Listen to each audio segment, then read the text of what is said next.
Hey guys, it's Commander Les coming at you with some encouraging words, man. We all watched that debate debacle the other night, and man, if that hot mess didn't send off some internal alarms on you, then you might want to pinch yourself.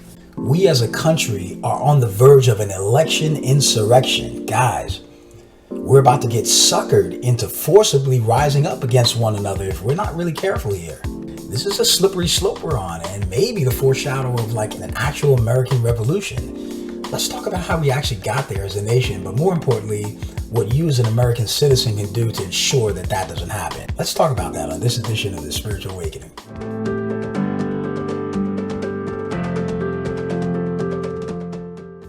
Hey my friend, welcome back to my weekly wake-up chat on The Spiritual Awakening. My name is Les Brinkley. Thank you so much for joining me wherever you're at, and I hope you're having a really great day. This week we're going to have a political conversation, but it's going to be very, very different.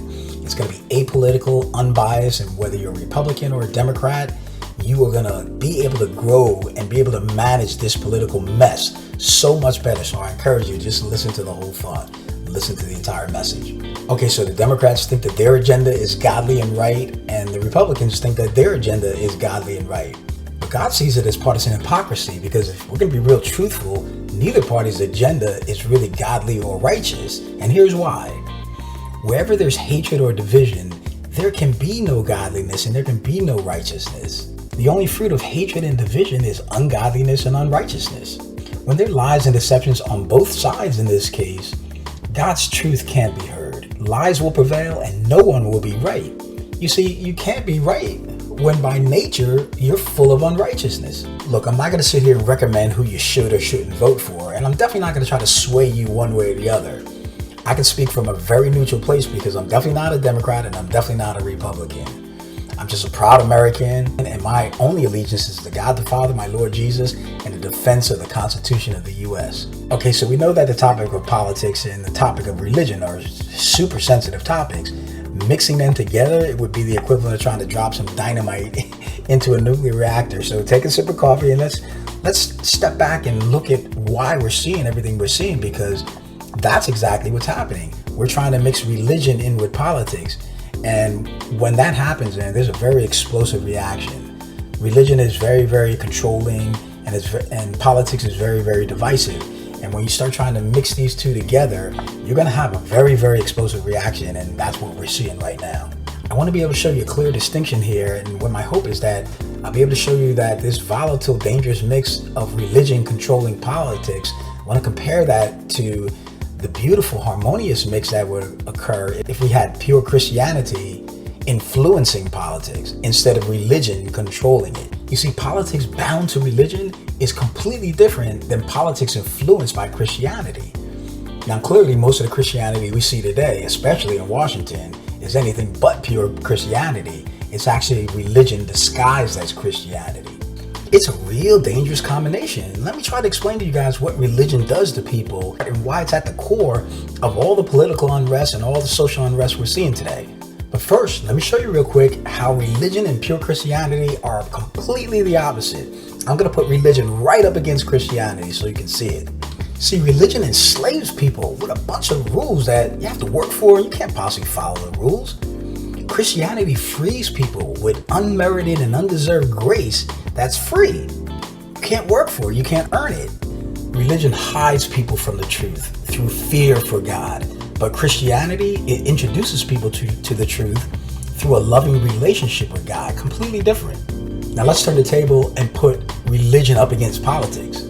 And you'll see how dark religion really is. Religion's real controlling, and it fuels that control by imposing laws upon people and demanding that they obey them. And if they do, religiously, then they'll reap these unrealistic benefits from that obedience. A bunch of false promises. Politics, on the other hand, even when it's corrupt and crooked, it crafts bills for the people. It doesn't impose laws upon the people. They're just bills. And those bills have to be voted on before they can become law. Unlike religion, people have a choice, and you can see the difference. Religion imposes its will upon the people and they forces them to obey. Politics recommends its will to the people and they vote. Religion enforces man-made law with no say by the people, but politics enacts man-made law with a vote by the people. Night and day. Are you seeing how religion has opposing principles to both Christianity and politics, religion is no different than communism in this regard. They both impose their will upon the people. Now, every functioning government, it has to have a political process. So politics in a democracy, that's what ensures our freedom and our liberty. So honest politics are a good and thriving part of our democracy. Whoa, did I just use honest and politics in the same sentence? Excuse me, guys. No, but seriously, when religion injects its controlling ways into a crooked political system, you can guarantee that bondage, strife, control, lies, deception, all that's just going to take over everything. The election and voting process is designed to be very fair, impartial, very balanced. But when religion injects its controlling ways into it, our rights to vote can be stolen, deception comes into play, and the integrity of the entire process can get destroyed as a result of this religious injection. Jesus said, I came that you may have abundant life, but the first part of that verse says, the thief comes to kill, steal, and destroy. We know who he's talking about there. Let me tell you something, my friend. Religion is that thief. Look, the devil has a lot of disguises, but religion might be his biggest one. Okay, so we just gave religion the knockout punch it deserves. Politics is not going to get a pass here. Our political system has been crooked for decades, and here's the reason why. We made a decision to start slowly extracting God out of our lawmaking process, extracting God out of all three chambers of our government. In House and Senate, you go and take an oath and you still have to swear to tell the truth, the whole truth, and nothing but the truth, but you no longer have to say, so help me God. We know the Supreme Court took prayer out of schools back in the 60s, and then we sit there and wonder why our kids are so rebellious and why they're walking into schools with Uzis, killing one another. You know, it's just really sad. We've decided as a nation to just ignore God, throw him out of the process, lean upon our own understanding on both sides of the aisle. And God's infuriated. He's going to bring this country to its knees very shortly. He's truly a God of love, but he's truly a God of wrath as well. We always want to talk about God's loving ways, but God is a God of wrath. The word says, vengeance is mine, I will repay. Look, man, where there's lying, deceit, backbiting, deception, God can't be present. There's no way he's going to be present in that. And in fact, on the contrary, he's going to judge that type of behavior. Politics does not need more corruption from corrupt religious leaders. Politics needs the truth, the justice, and the integrity and purity that comes with pure Christianity. So you keep hearing me talk about pure Christianity. I'm fully aware that modern day Christianity, for the most part, is completely impure. In so many sects of modern day Christianity, they've twisted it into a religion about God instead of relationship with God. That's the core difference between religion and Christianity. It'll have you shaking your head, man, but I'm telling you guys, don't fret. I know deep inside of my heart, man, that God is ready to do an amazing thing here. There is going to be a great awakening. It's one of the reasons I started this channel. God is going to turn hearts around in droves. And millions of people are going to come to the knowledge of his existence and of his love.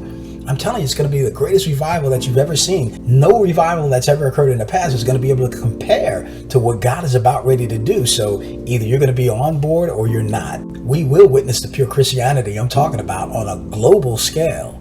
Okay, so stick around for a few more minutes, guys, because here's a real important point I want to share with you. So if this is helping you understand things a little bit deeper, just make sure you like it and subscribe to the channel. But listen, God has this deep, deep love for this nation, and he hasn't judged us yet. He's given us time to reassess, reevaluate through this pandemic. He's given us time to reconnect to him. He's given us time, man, to turn around and look at him closely, establish a relationship with him, repent from our dark and sinful ways. He's given us time. Each and every one of us have had a lot of time to do that. Guys, come on, let's keep it real, man. When we look around this country, we see what's going on. Things have gone bananas. It's like crazy. It's almost unfathomable what's happening. But the Apostle Paul prophesied of this. Listen to what he says in 2 Timothy 3:2. I want to read it to you guys. And this will blow you away if you just absorb this. This is powerful. Listen to what he says. It's exactly what America looks like today. Exactly. It says, for men will be lovers of themselves.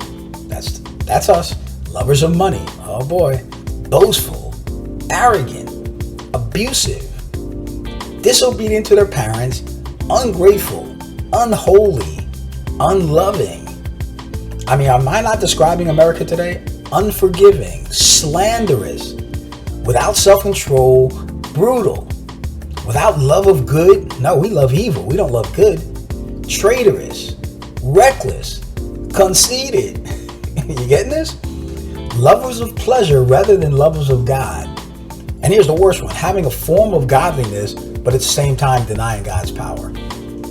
A bunch of fake plastic believers running around acting like they really are walking in love of God, but it's just a plastic facade. It's just sad. Listen, my friends, 2 Chronicles 7:14 gives us a little hope here. God said that if my people who are called by my name would humble themselves and pray, turn from their wicked ways, then I'll hear from heaven and I'll pour out my blessing upon them, forgive them of their sin, and I'll heal their land. He's just waiting for us to return, that's all, and he's given us time.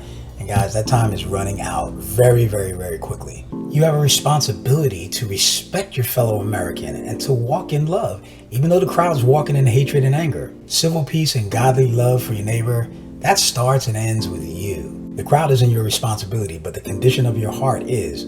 Don't let it grow cold and bitter and angry. Don't let it go there. We have a responsibility, all of us this election season, to make sure that we're not walking in a godly rejection. And that's exactly what happens when we're spewing hatred and anger at each other. We're rejecting the love of God. There's a price we'll pay for that now, and even worse, there's an eternal price to pay for that type of an attitude. Michael Jackson said it best, man, just be responsible for the man in the mirror. And that means being responsible for the condition of your heart and the attitude of your soul. Look, pure Christianity is exactly how Jesus showed each and every one of us how to walk. With patience and kindness and goodness and joy and peace. Most importantly, with agape love.